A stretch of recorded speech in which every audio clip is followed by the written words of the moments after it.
home team scheduled IV delivery after the days-long freak-off so the victims can recover from the physical exertion and drug use. That's nice. Combs would even track women's located their medical records. The video was filmed in Central Park just hours before the rapper was arrested, so he was in Central Park. And what was he doing? Just having fun? He was just taking it in. He was just having fun in Central Park, the last day of freedom. Wow. They're gonna kill him, I think. No, they are. They're clearly gonna kill him. Guards are getting ready to fall asleep as we speak because there's no way that he can go out and see all of the things he knows and talk about all the people who went to the freak-offs. That is my guess. My guess is that they're gonna take him out. It's not only my guess. There are a lot of people that are thinking that he's like the Black Epstein. They gotta get rid of him. He's gonna come out. He's gonna say, hey, everybody from political figures to big music people to pastors, megachurch people. Like, I don't think that can go down. I think what's gonna happen is he's going to feel very depressed.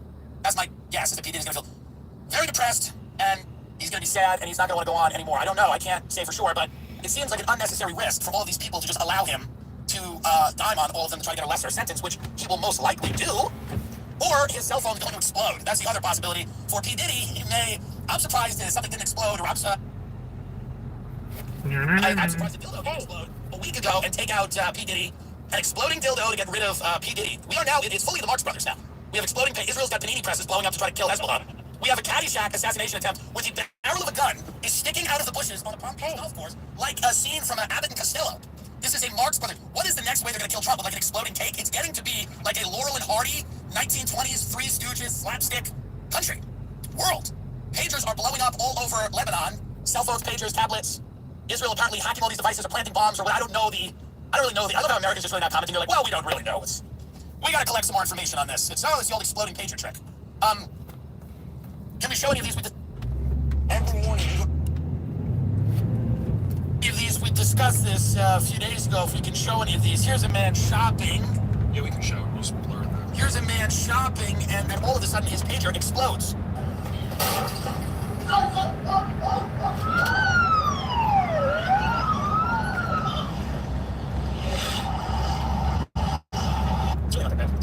Well, here's the deal.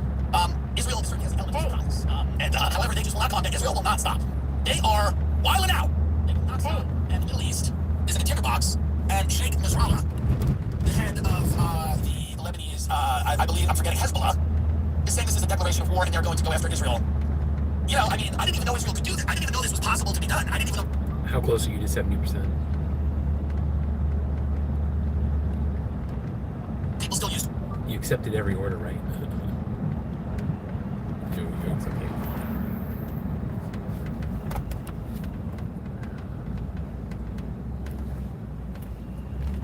Pagers. I didn't even know that pagers could explode. I didn't even know that.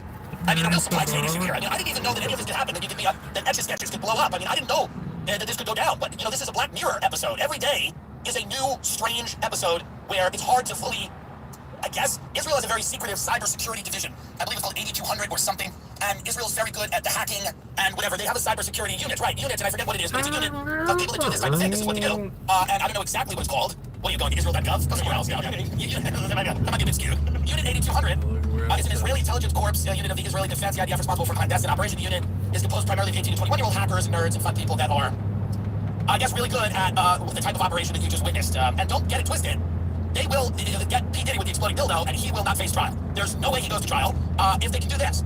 If they can do that, you almost wonder. And I mean, again, I don't want to be a start with this. It's like, how did Hamas pull this off? If they're so good, like, if this intelligence unit is so amazing, I know that like Netanyahu doesn't really want any investigation into the intelligence failures of October 7th, but they're so good at certain things, and I guess other things they're just not as great at.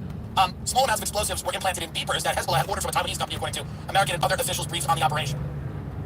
I mean, yeah, here we go. Yeah, there it is. By the way, can we just comment on the produce? Looks nice. Can we just comment on the produce selection there? It does look nice. I don't know, it doesn't seem like the war's ending, right? This isn't what happens before war ends. You don't hack everybody's smartphone and beeper and start blowing everything up.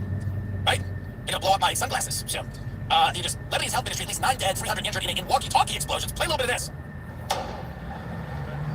At least 9 people are dead, hundreds have been wounded, that's according to the Lebanese health ministry. That blast in Beirut set off panic into a crowd attending a funeral for Hezbollah fighters. Early reports indicate the explosions took place in southern Lebanon. By the way, I'm going, my grandmother said it yesterday. My last grandparent is gone, and I'm going to a funeral, and I'm wondering if there's going to be exploding devices. I imagine not, but who knows? Not everyone in my family loves me, and I don't thrill with me, let's be honest. Ryan Ralph, who is, what is going on with this guy? Ryan Ralph, you've not been able to find his music. His song does not have something. Oh, it doesn't. No, God damn it. Ryan Ralph was arrested in Palm Beach after sticking an assault rifle through the fence while Trump was golfing. This guy's a lunatic who, great book, by the way, so that's interesting. And, it does inspire it, people. You know, I get it. You know, my friend Connor went over there to fight with them. I get it. It's a sad story. Blah, blah, blah, blah, blah, blah. Okay? I'm not, you know what I mean? I'm with it. I get it. I'm with it. Ryan Ralph was arrested in Palm Beach because he was trying to kill Trump. Now, this guy's a madman. And he's got the barrel of his rifle coming out of the bushes. Again, like a scene from Caddyshack. Like, it's a weird, strange thing. I think he's been interviewed on the news a few times. And by the way, can you get the quotes from his son to the Daily Mail? These were the craziest things I have ever heard. He's like, oh, my dad, he's like, listen, if he wants to be a martyr, yeah, I'm not for it, but we all hate the way these elections go down every 4 years. It's the most insane thing that you hear from somebody whose father just tried to, like, kill the president.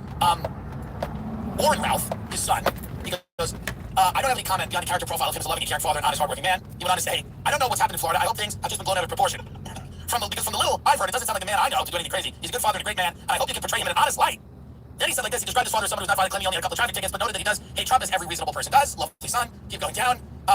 He goes, I don't like Trump either. He's my dad, and all he's had is a couple of traffic tickets as far as I know. That's crazy. I know my dad, I love my dad, that's nothing like it. Warren said that it was the first that he had heard about the incident, didn't even know his dad was in Florida, and we had a falling out, we've gone apart. So then he comes back, keep going down, because he comes back, and he says, he comes back, and I read where he was basically like, he quotes South Park, and he says like, listen, if my dad wants to be a martyr, that's on him. Like, he has this crazy quote where then he's like, it's just like South Park. He goes, it's like, every 4 years we vote for a douchebag or a turd stamp. Like, he starts doing a podcast after they tell him, like, his father almost tried to kill the president. He's like, listen, we all hate this process. I think it was this. Yeah, I might have the post. Let's see if we can find it down here. It was the funniest thing I ever heard. I was like, this is the craziest thing I have ever heard. From the son of somebody who, yeah, here we go. After abruptly hanging up the phone, Warren Ralph sent a long text to the Daily Mail in which he said, if his father wants to be a martyr, that's his choice, and complained that voters are exhausted and embarrassed by candidates running for the White House. Can you imagine? Keep going.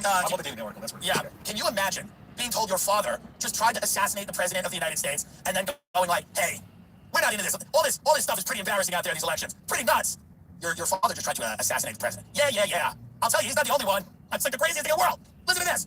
This is what the guy says after his father tries to kill the president. I hate this game every 4 years. I think we all do. And if my father wants to be a martyr, how broken and disassociated the process has become from the real problems and practical solutions, and that's his choice. By the way, can someone arrest this guy? Can someone arrest him? I'm not saying that's what he's done or what he's about. That's just my own rant, being fed up with it for all of my entire adult life. South Park said it best. Can you imagine his father was trying to assassinate the president? He's typing this in the Daily Mail. He's sending a text. South Park said it best. Every 4 years we're forced to choose between a turd sandwich and a giant douche. And it all stays fucked in the same ways by different degrees, and we're exhausted and embarrassed by it all. This is after his father is like trying to kill the president of the United States. This guy is like doing a podcast. That's what you would say on like a podcast. That's what you would say. That's like a rant you would go on like a podcast. Not after you've been told your father just tried to kill the president of the United States. We have Ryan Ralph in his interviews. It was interviewed by some different news organizations and institutions had him on. And by the way, you look at this guy. This is how you know that people are so ideologically driven in this country that they can no longer recognize a crazy person. Like, the news is so blinded by their hatred for Trump that they no longer recognize this person is a complete psychopath. And in his interviews, he comes off, he reads crazy. Thousands upon thousands of people standing here with your friends. This Making square in the square. We should have millions of people in the square, filling the square in every country around the world. And while we don't understand, I'm here every day with all the flags from all the supporting countries, with the words for the people that have died. And, I've had several people come, but just a handful, So it's is it the CIA now is just as bad as everything else? Like every hotel you go to sucks, everything's bad, everything you watch sucks. Is that what this is? Like, is language just so bad at everything now that it's just a fully bottom of the barrel, where they're just grabbing anyone, they're like sending this guy over to Ukraine? I mean, is this how bad it's getting? Is it because everybody you go, because we talked about this ad nauseum on the show, everything is disappointing, and everybody's kind of upset you're there, and customer service is dead, and client services is over, and people don't want you there, and when you walk in somewhere, people kind of like, begrudgingly tolerate you. And I'm wondering if the CIA has gotten to that point now where, like, no one, you would think that they'd have a better class of patsy. Like, a better class of patsy. Like, say what you want about Oswald, but he was a better class of patsy than whatever this is. I don't know. I mean, maybe it's a fun thing to think about. They're just sitting around in Virginia going, we don't know. We don't know. He's what we got. He's what we got, Is there any other interview of him? I think he's done some more mainstream things as well. I mean, this guy is not. I don't know what they're charging. They're sharing something. That's okay. That was the first time I ever did that. First time I ever went. It's like last time I tried to do that, they said no, it's not something to leave. So I guess they want to use those or something like that. I also got the Wawa order, but I gotta get there ASAP. It's not one of those things. I just love the appearance of it. It doesn't sound like the man I know. It's crazy. It's like we're inside with a list of international and foreign fighters in Ukraine. Let's consider it as a whole. We need 100,000 people here fighting. Instead, he became a recruiter. CBS News senior foreign correspondent Thomas Williams was in contact with him for more than a year. He actually became very sensitive. I have somewhat naive. About the carnage caused by the war. So this is just my point. This is